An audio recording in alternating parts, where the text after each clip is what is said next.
Radhe Radhe everyone. जय अहोई अष्टमी माता की। आज की वीडियो में मैं आपको अहोई अष्टमी या अहोई आठे की बहुत ही सरल पूजा विधि बतलाऊंगी। कार्तिक मास के कृष्ण पक्ष में आने वाली अष्टमी तिथि को यह व्रत किया जाता है। तो देखिए, अहोई अष्टमी का व्रत महिलाएं अपनी संतान की लंबी उम्र के लिए, अच्छे स्वास्थ्य के लिए और उज्जवल भविष्य के लिए करती हैं। अहोई अष्टमी के दिन हमें किस तरह से पूजा करनी है, क्या पूजा की विधि है और हमें बिल्कुल सिंपल तरीके से हम ये व्रत करेंगे। तो चलिए वीडियो को स्टार्ट करते हैं। सबसे पहले जिस स्थान पर हमें पूजा करनी है उसको अच्छे से साफ कर लें और वहाँ पर एक चौकी लगाकर उसपे पाटरा बिछ उस पे लाल रंग का वस्त्र बिछा दें। अगर आप चाहो तो ये बिना चौकी के भी ये पूजा कर सकते हैं। तो सबसे पहले फ्रेंड्स मैंने चौकी लगा ली है, उसके ऊपर लाल रंग का वस्त्र बिछा दिया है। अब मैंने थोड़े से गेहूं के दाने यहाँ पर रखे हैं और जो हमारे पास फ़ोटो या कैलेंडर है हमने यहाँ पर स्थापित कर देना है। तो मेरे पास ये माता रानी की जो फ़ोटो थी वो मैंने यहाँ पर विराजमान कर दी है। अब हमें माता रानी की जो अहोई माता है उसके राइट हाथ की तरफ हमें जो दोगड़ लगानी, जो हम अपनी कमोई लेके आए हैं, हमें वो स्थापित करनी है। तो इसके लिए आप मिट्टी की कमोई भी ले सकते हैं 2, या आप एक मिट्टी की कमोई, एक स्टील का जो लोटा है या पीतल का लोटा आपके पास है, आप वो ले सकते हैं। तो कई जगह पर 2 मिट्टी की कमोइयाँ ली जाती हैं, कई जगह पर 1 मिट्टी की कमोई और 1 लोटे से भी हम इसका दोगड़ बना सकते हैं। और कई जगह पर तो ऐसा भी है कि इसमें एक हम करवा लिया जाता है, जो कि इसके साथ लोटे की जगह पर इस्तेमाल होता है, बाद में फिर वो सास को मिनस कर दिया जाता है। तो आपके यहाँ पर जैसा रीति रिवाज है आप उस तरीके से कीजिए। तो हमारे यहाँ पर तो 2, एक मिट्टी की कमोई होती है, एक स्टील का लोटा होता है, तो इन दोनों को लेकर दोगड़ बनाई जाती है। तो यहाँ पर पहले थोड़े गेहूँ चावल रख लेंगे, फिर मिट्टी के घड़े लेने हैं। आप चाहे तो मिट्टी के 2 घड़े ले सकते हैं या चाहे तो मिट्टी का 1 घड़ा ले सकते हैं। दूसरे घड़े में जो घर में जो लोटा होता है वो भी आप ले सकते हैं। कुछ लोगों के यहाँ मिट्टी के 2 घड़ों का रिवाज है, कुछ के यहाँ पर चीनी का करवा भी ले सकते हैं। तो आप इनमें से जो चाहे वो ले सकते हैं। मैंने 1 घड़ा और 1 लोटा लिया है, तो इस पर मैंने मोली कलावा बांध दिया है।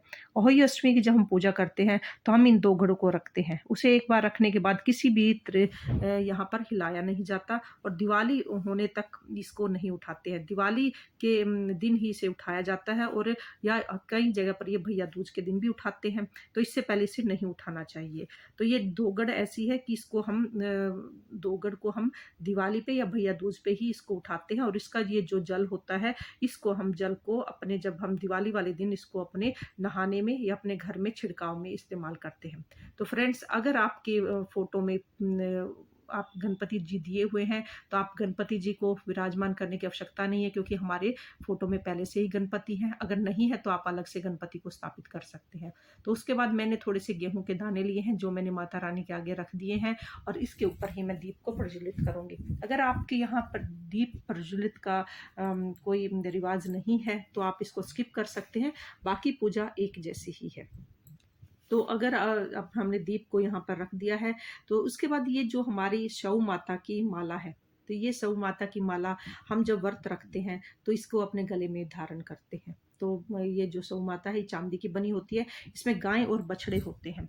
तो ये इसमें मोती होते हैं। जब हमारे यहाँ पर घर में कोई लड़का होता है या बहू आती है, या हमारे बच्चा कोई तरक्की करता है, घर में कोई उन्नति होती है, तो हम इनके मनके को बढ़ा देते हैं। हर उसमें 2 मनके बढ़ाए जाते हैं, जोड़े में मनके डाले जाते हैं। तो ये हमारी संतान वृद्धि के लिए ये मनके डाले जाते हैं, और ये चांदी का होता है।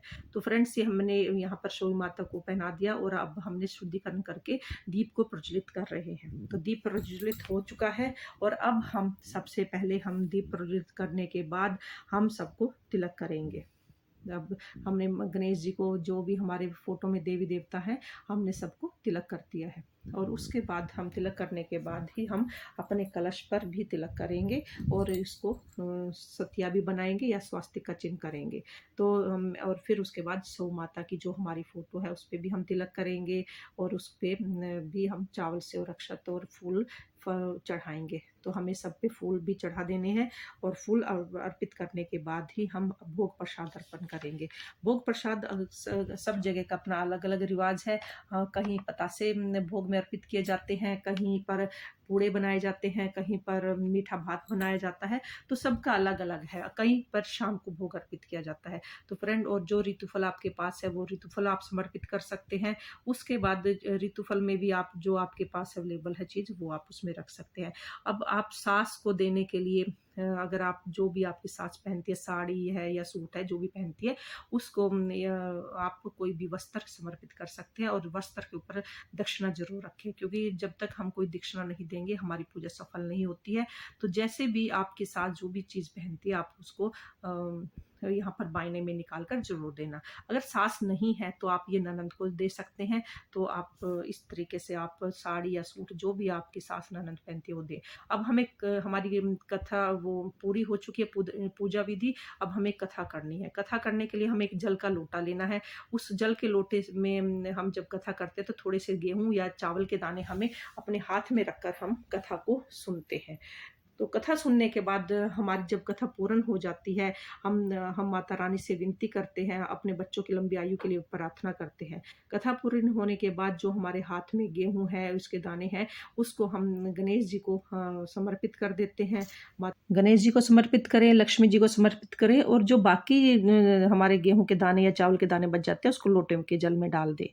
तो फ्रेंड्स, अगर आपने दीपक को प्रज्वलित किया है तो आप फिर दीपक से आरती कीजिए। अगर आपने दीपक को प्रज्वलित नहीं किया है तो आप इसको स्किप कर सकते हैं। तो बाकी पूजा वैसे ही होगी। और जब ये पूजा होने के बाद जो हमने आपने पूजा की है, आरती कर रहे 4 या 5 बार आप ऐसे माता की आरती करने के बाद आप अपने उसको जो हमारे जल का लोटा है, कलश है, और इसको आप सूर्य देव को अर्घ दें और माता से हाथ जोड़कर प्रार्थना करें, और अपने बच्चों की लंबी आयु के लिए और उज्ज्वल भविष्य की कामना करें। तो ये जल के लोटे से सूर्य को अर्घ दें, और जो हमने बायना निकाला है और वो आप अपनी सास को दें। जो ये कलश रखा हुआ है, कुमोइया रखी हुई है, इसको आपने हिलाना नहीं है। ये भैया दूज तक या दिवाली तक, जैसे भी जिसके यहाँ रिवाज है उस तब तक ये ऐसे के ऐसे ही रखा रहेगा। तो और ये जो हमारी साड़ी है, सूट है, ये जो हमने बयाने में निकाला है, ये आप अपनी सास या ननंद को दे सकते हैं। तो फ्रेंड्स, जो हमने रात को भोग प्रसाद बनाएंगे या दिन में आपने बनाया है, उसके साथ ही ये साड़ी, सूट, ये जो भी है, और दक्षिणा देकर आप, और साथ में बयाना देकर आप अपनी सास को ये दीजिए या अपनी ननद को दीजिए। तो इस तरीके से ये हमें व्रत को संपन्न करना है। तो फ्रेंड्स, कई जगह पर ये व्रत 2 तरीके से किया जाता है। आधे दिन का होता है कई जगह पर पूरे दिन का होता है। कई जगह पर सूर्य को अर्घ देने के बाद ही हम खाना खा लेते हैं, और फिर उसके बाद आप खाने का कोई नियम नहीं है, आप जब भी चाहो खाना खा सकते हैं। कई जगह पर ये व्रत ऐसा होता है कि रात को तारों को अर्घ देकर ही खाना खाया जाता है, और उसके बाद ही हमारा ये व्रत संपन्न होता है। तो फ्रेंड, जैसा भी आपके यहाँ पर है उसी नियम से आप इस व्रत को करें। और इसका एक चीज़ का ध्यान रखें कि इस व्रत में सुई धागे का, खुदाई बुनाई का कोई भी काम नहीं करना है। फ्रेंड्स, अगर आपको मेरी ये वीडियो पसंद आई है तो प्लीज़ इसको लाइक, शेयर और सब्सक्राइब ज़रूर करें। हम अपने त्योहार को कैसे मनाते हैं, इसी चीज़ को मैंने दिखाने की कोशिश की है। अगर आपको पसंद आए तो ज़रूर इसको लाइक और सब्सक्राइब करें। जय हो अष्टमी माता।